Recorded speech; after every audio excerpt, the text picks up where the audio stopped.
Nous lisons au chapitre 19 de l'évangile de Jean, verset 23. Les soldats, après avoir crucifié Jésus, prirent ses vêtements, et ils en firent 4 parts, une part pour chaque soldat. Ils prirent aussi sa tunique, qui était sans couture, d'un seul tissu, depuis le haut jusqu'en bas. C'était une tunique particulière, sans couture et d'un seul tissu. Sans couture nous parle de l'unité, et d'un seul tissu veut dire qu'il n'y avait pas de mélange. Cette même pensée nous est rappelée à propos des vainqueurs de l'église de Sardes. En Apocalypse 3, verset 4, il s'agit là d'un petit reste dont le Seigneur dit aux serviteurs, « Tu as à Sardes quelques hommes qui n'ont pas souillé leurs vêtements. Ils marcheront avec moi en vêtements blancs parce qu'ils en sont dignes. Ils ont marché selon l'esprit sans aucun mélange et ils ont vécu selon le principe de la croix, non pas pour eux-mêmes, mais pour Dieu. » Quelle appréciation avons-nous de cette pensée de vivre pour Dieu?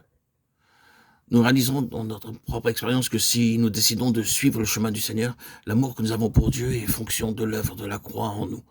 Penser que nous pouvons aimer Dieu sans la croix revient à dire que nous nous aimons nous-mêmes, car notre âme est sentimentale, et il faut souffrir pour aimer. Quelle est la preuve que le Seigneur Jésus aimait Dieu? Il a tout supporté pour nous, sans jamais se plaindre. Comme le rappelle le chapitre 53 du prophète Ésaïe, il n'a pas ouvert la bouche, il n'a rien dit, parce qu'il ne fallait pas qu'il se plaigne. Il ne pouvait rien dire de négatif, car il l'aurait dit par son âme, mais il a tout supporté. C'est ainsi que l'amour de Dieu grandit avec la croix. Plus nous vivons la croix, plus nous souffrons. Cela pourrait nous effrayer de penser que plus nous obéissons, plus nous souffrons. Et c'est pourtant la vérité. Il n'y a pas de connaissance de Dieu sans souffrance. Et nous ne connaîtrons jamais Dieu si nous n'acceptons pas de souffrir pour lui. La connaissance de Dieu s'arrête au niveau de la pensée de l'homme.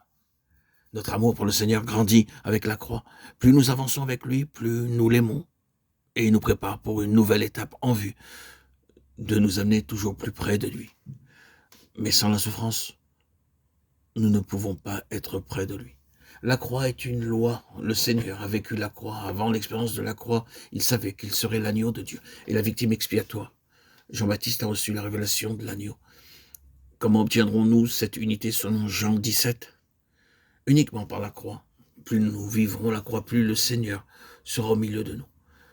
Les croyants prient pour réclamer la présence de Dieu, mais nos prières doivent être intelligentes, car pour demander la présence glorieuse de Dieu, nous devons être de ceux qui vivent la croix. Sinon, abstenons-nous.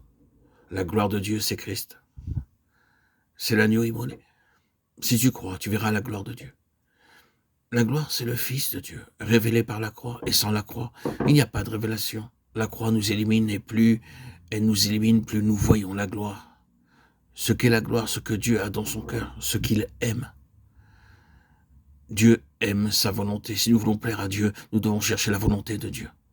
Car Dieu a un plan pour chacun de nous.